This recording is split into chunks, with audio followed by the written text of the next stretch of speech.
আকাশবাণী খবর পড়ছি শুভব্রত মুখোপাধ্যায়। বিশেষ খবর। প্রধানমন্ত্রী নরেন্দ্র মোদী বলেছেন, ভারত অলিম্পিক গেমস আয়োজনের জন্য অধীর আগ্রহে অপেক্ষা করছে। ভুয়ো পাসপোর্ট মামলায় সিবিআই পশ্চিমবঙ্গ ও সিকিমের 50টি জায়গায় তল্লাশি চালিয়ে সিকিম পাসপোর্ট সেবা কেন্দ্রের আধিকারিক সহ দুজনকে গ্রেপ্তার করেছে। অপারেশন অজয়ের আওতায় 197 জন ভারতীয়কে নিয়ে ইসরায়েল থেকে তৃতীয় একটি উড়ান গতকাল রওনা দিয়েছে। ইসরায়েলের প্রতিরক্ষা বাহিনী জানিয়েছে, জঙ্গি হামলার মূল চক্রী 2 হামাস কমান্ডার নিহত হয়েছে। লেবাননের হেজবোল্লাহ জঙ্গি গোষ্ঠীর বিরুদ্ধে ইসরায়েলি সেনার সংঘর্ষ শুরু হয়েছে। বিশ্বকাপ ক্রিকেটের ম্যাচে ভারত পাকিস্তানকে 7 উইকেটে হারিয়ে দিয়েছে। আসছে বিস্তারিত খবরে। প্রধানমন্ত্রী নরেন্দ্র মোদী গত সন্ধ্যায় মুম্বাইয়ে আন্তর্জাতিক অলিম্পিক কমিটির 141তম অধিবেশনের উদ্বোধন করেন। তিনি বলেন, খেলা শুধুমাত্র একটি প্রতিযোগিতা নয়, এটি মানবিক গুণের বহিঃপ্রকাশ।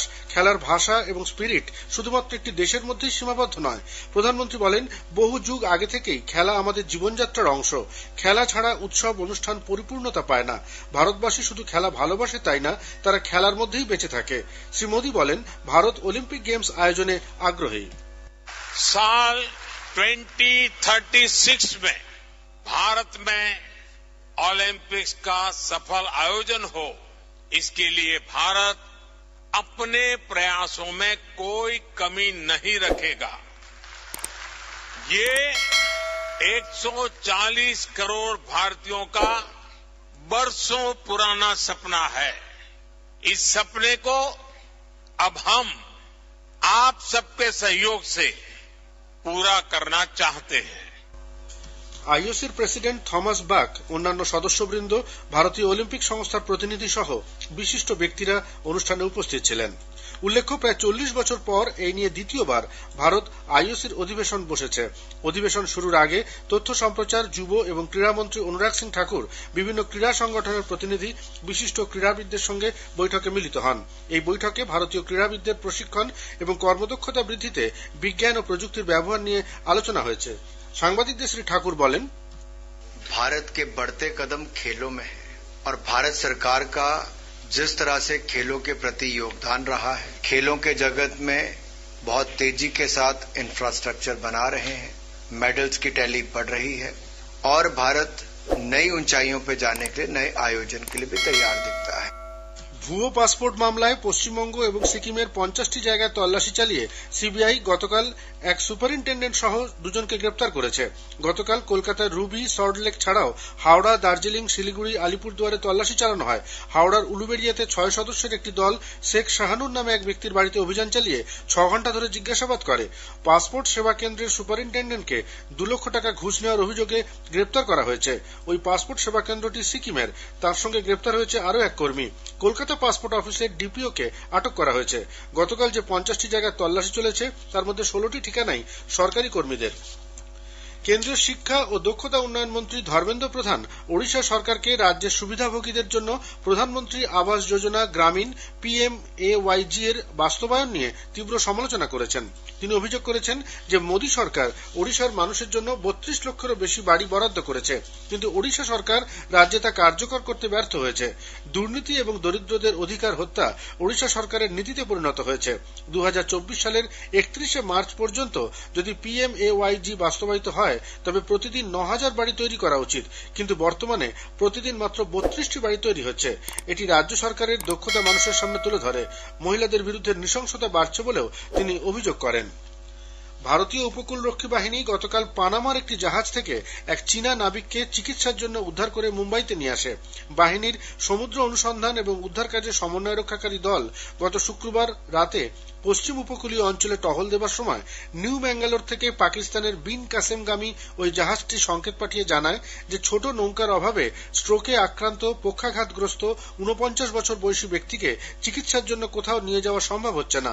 পরিস্থিতির গুরুত্ব উপলব্ধি করে উপকূলরক্ষী বাহিনীর সঙ্গে সঙ্গে C-439 জাহাজকে উদ্ধারের কাজে পাঠায়। অত্যন্ত কম দৃশ্যমানতা থাকা সত্ত্বেও মুম্বাই বন্দর থেকে 122 নটিক্যাল মাইল দূরে অবস্থিত ওই জাহাজ থেকে উপকূলরক্ষী বাহিনী অসুস্থ ওই ব্যক্তিকে উদ্ধার করে মুম্বাই বন্দরে নিয়ে আসে। গতকাল সকাল 8:30 নাগাদ তাকে স্থানীয় এজেন্টের হাতে হস্তান্তরিত করা হয়।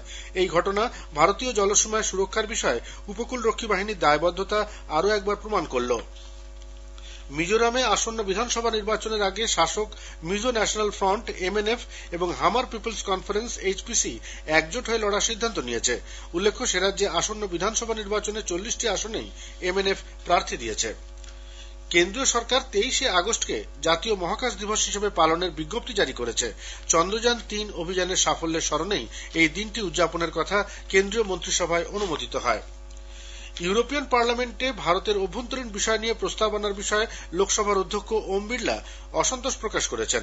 G20 দেশগুলির আইনসভার অধ্যক্ষদের শীর্ষ সম্মেলন P20-র ফাঁকে শ্রী বিড়লা ইউরোপিয়ান পার্লামেন্টের সহসভাপতি নিকোলা বিয়ের সঙ্গে কথা বলেন। আলোচনায় তিনি বলেন, ভারত একটি সার্বভৌম দেশ ও ভারতের অভ্যন্তরীণ বিষয় নিয়ে ইউরোপিয়ান পার্লামেন্ট কোন রকম প্রস্তাব আনতে পারে না। শ্রীমতী নিকোলা বিয়ের P20 শীর্ষ সম্মেলনের সাফল্যের জন্য সংসদের অধ্যক্ষদের অভিনন্দন জানান। শ্রী বিড়লা আগামী বছর গণতন্ত্রের উৎসব ভারতের লোকসভা নির্বাচন প্রত্যক্ষ করার জন্য শ্রীমতী নিকোলা বিয়েরকে আমন্ত্রণ জানিয়েছেন। খবর শুনছেন আকাশবাণী থেকে। ইসরায়েল হামাসের লড়াইয়ের মধ্যে ভারতীয় বিদেশ মন্ত্রকের অপারেশন অজয় অভিযান চলছে। এর আওতায় 197 জন ভারতীয়কে নিয়ে তৃতীয় একটি উড়ান গতকাল রাত 8:10 নাগাদ তেল আভিভে বেনগুরিয়ান বিমানবন্দর থেকে দেশের উদ্দেশ্যে রওনা দিয়েছে। ভারতের রাষ্ট্রদূত সঞ্জীব শ্রিংলা জানিয়েছেন, ঘরে ফিরতে ইচ্ছুক ভারতীয়দের জন্য দূতাবাস 24 ঘন্টা কাজ করছে। আগে এলে আগে পাবে ভিত্তিতে নাম নথিভুক্তির কাজ অত্যন্ত দ্রুত গতিতে চলছে বলে তিনি জানান। এ পর্যন্ত মোট 644 জন ভারতীয়কে ইসরায়েল থেকে ফেরানো হয়েছে বলে জানা গেছে। ইসরায়েলের প্রতিরক্ষা বাহিনী জানিয়েছে, গত সপ্তাহে সেদেশে আক্রমণের প্রধান মাথা দুজন হামাস কমান্ডার নিহত হয়েছে। এরা হলেন হামাসের আকাশ প্রতিরক্ষা ব্যবস্থার প্রধান আবু মুরাদ এবং নুকবা ইউনিটের কমান্ডো ফোর্সের কমান্ডার আলী কাদি। গোপন সূত্রে খবর পেয়ে আলী কাদির ওপর ড্রোন হামলা চালানো হয়। সেনা সূত্রে জানানো হয়েছে, গাজায় এখনো পর্যন্ত 120 জন অসামরিক ব্যক্তি হামাসদের হাতে পণবন্দী রয়েছেন। এদিকে ইসরায়েল গাজা খালি করার সময়সীমা বেঁধে দেওয়ায় প্রচুর প্যালেস্তিনীয় উত্তর গাজা থেকে দক্ষিণ দিকে পালিয়ে যাচ্ছেন। রাষ্ট্রসংঘের মহাসচিব অ্যান্টনিও গুটেরেস ইসরায়েলকে সিদ্ধান্ত পুনর্বিবেচনার আর্জি জানিয়েছেন। গাজা ভূখণ্ডে হামাসদের সঙ্গে ইসরায়েলের যুদ্ধের আবহেই লেবাননের হেজবোল্লাহ জঙ্গি গোষ্ঠীর বিরুদ্ধে ইসরায়েলি সেনা সংঘাত শুরু হয়েছে। ইসরায়েল প্রতিরক্ষা বাহিনী সূত্রে জানানো হয়েছে, গতকাল বিকেলে প্রায় 30টি মর্টার লেবানন সীমান্তে মাউন্ট ডোভ এলাকায় নিক্ষেপ করা হয়। হেজবোল্লাহর পক্ষ থেকে এই হামলার দায় স্বীকার করা হয়েছে। 3 অনুপ্রবেশকারী জঙ্গিকে ইসরায়েলি সেনা নিকেশ করার কয়েক ঘন্টা পরই এই হামলা শুরু হয়। পাল্টা হিসাবে ইসরায়েলের ছোড়া গোলাগুলির আঘাতে 2 জন সাধারণ লেবাননের নাগরিক নিহত হয়েছেন। প্যালেস্টাইনের হামাস গোষ্ঠীর সঙ্গে যুদ্ধের প্রেক্ষিতে সৌদি আরব ইসরায়েলের সঙ্গে সম্পর্ক স্বাভাবিক করার জন্য আলোচনা আপাতত স্থগিত রেখেছে। গাজা ভূখণ্ডে প্যালেস্তিনীয় জনগোষ্ঠীকে উৎখাত এবং নিরীহ সাধারণ মানুষের উপর আক্রমণ চালানোর জন্য তারা ইসরায়েলের কঠোর নিন্দা করেছে। ফ্রান্সে আততায়ীর হাতে এক শিক্ষক সহ 3 জনের ছুরিকাহত হওয়ার ঘটনায় সেদেশের প্রধানমন্ত্রী দেশ জুড়ে সর্বোচ্চ জঙ্গি হামলা সতর্কতা জারি করেছেন। উত্তর ফ্রান্সের আরাসে আল্লাহু আকবর ধ্বনি তুলে আততায়ী হামলা চালায় বলে খবরে প্রকাশ। তাকে পুলিশি হেফাজতে নেওয়া হয়েছে। সতর্কতা জারির প্রেক্ষিতে 7,000 অতিরিক্ত নিরাপত্তা বাহিনীও মোতায়েন করা হয়েছে। অস্ট্রেলিয়ার সংবিধানে আদিবাসীদের স্বীকৃতির বিষয়টি গণভোটে খারিজ হয়ে গেছে। ভয়েস অব পার্লামেন্ট নামে আদিবাসী পরামর্শদাতা সংস্থা টরিস প্রণালী দ্বীপপুঞ্জের অধিবাসীদের স্বীকৃতি দানের জন্য সংবিধানে বদল আনা উচিত কিনা সে ব্যাপারে গণভোট নেওয়া হয়। অস্ট্রেলিয়ার প্রধানমন্ত্রী অ্যান্টনি অ্যালবানিজ বলেছেন, তিনি এই ফল আশা করেননি, তবে তাঁর দেশ এই সমস্যার সমাধানের জন্য নতুন দিশা খুঁজে বার করবে বলে তিনি দৃঢ় প্রত্যয় ব্যক্ত করেন। সংযুক্ত আরব আমিরশাহী এবং দক্ষিণ কোরিয়ার সর্বাত্মক অর্থনৈতিক অংশীদারিত্ব চুক্তি সিইপি এর ব্যাপারে আলাপ আলোচনা শেষ করেছে। আমিরশাহীর বিদেশ প্রতিমন্ত্রী থানি বিল আহমেদ আল জিওয়াদি এবং কোরিয়ার বাণিজ্য মন্ত্রী ডাক জিউন আহান সেখানে উপস্থিত ছিলেন। দক্ষিণ কোরিয়ার ইউএই রাষ্ট্রদূত আবদুল্লাহ সাইফ আল নুয়াইমিও সিওলে অনুষ্ঠানে যোগ দেন। ভারতীয় মৌসুম বিভাগ 17 অক্টোবর পর্যন্ত উত্তর পশ্চিম ভারতে বৃষ্টির পূর্বাভাস দিয়েছে। আগামী 4-5 দিন তামিলনাড়ু এবং কেরালাতেও বিক্ষিপ্ত বৃষ্টি হতে পারে। জম্মু কাশ্মীর, লাদাখ, মুজাফফরাবাদ, হিমাচল প্রদেশ, পাঞ্জাব, গোয়া, মহারাষ্ট্র এবং দক্ষিণ কোঙ্কণ উপকূলে 16 অক্টোবর পর্যন্ত হালকা থেকে মাঝারি বৃষ্টির সম্ভাবনা রয়েছে।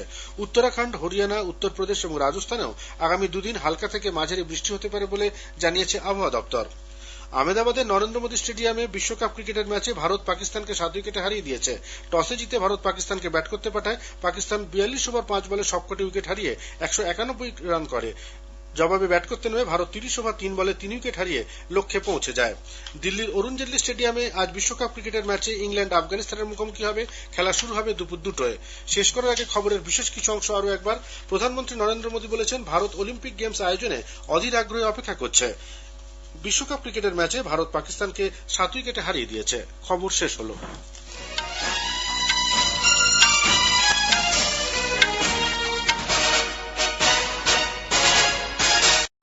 আজকের এই ভিডিওটিকে যদি আপনাদের ভালো লেগে থাকে তাহলে অবশ্যই ভিডিওটিকে লাইক করুন, শেয়ার করুন এবং চ্যানেলটিকে সাবস্ক্রাইব করুন, যাতে পরবর্তীকালে নিয়মিতভাবে এই খবরগুলি আপনাদের কাছে পৌঁছতে পারে।